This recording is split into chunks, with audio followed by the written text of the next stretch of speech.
ধৈর্যশীল নারী এবং পুরুষকে আমি আল্লাহ বড্ড পছন্দ করি। ওয়াস্তাঈনু বিস-সাবরি ওয়াস-সালাহ ওয়া ইন্নাহা লাকাবীরাতুন ইল্লা আলাল খাশিঈন।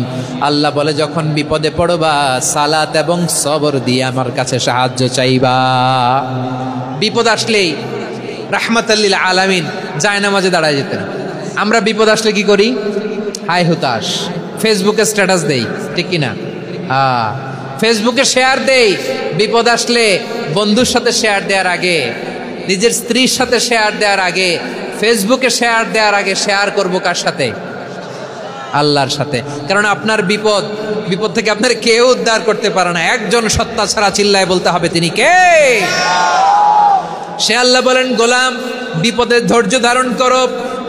আল্লাহর হাবিবকে আল্লাহ সান্ত্বনা দিচ্ছেন, ওয়াসমির আলা মা ইয়াকুলুনা ওয়াহজুরহুম হাজরান জামিলা। ও নবী, ওরা যা বলে মন খারাপ করবেন না, মন ভাঙবেন না, ধৈর্য ধারণ করুন। ওয়াহজুরহুম হাজরান জামিলা, তাদেরকে সুন্দরভাবে ইগনোর করুন। আমার নবীকে গালি দিত কবি বলে, গণক বলে, পাগল বলে, জাদুকর বলে, লেস কাটা বলে। আমার নবী নাকি লেস কাটা, নাউজুবিল্লাহ পড়বেন না। আমার নবী নাকি নির্বংশ, ওনার বংশ নাকি দুনিয়াতে টিকবে না।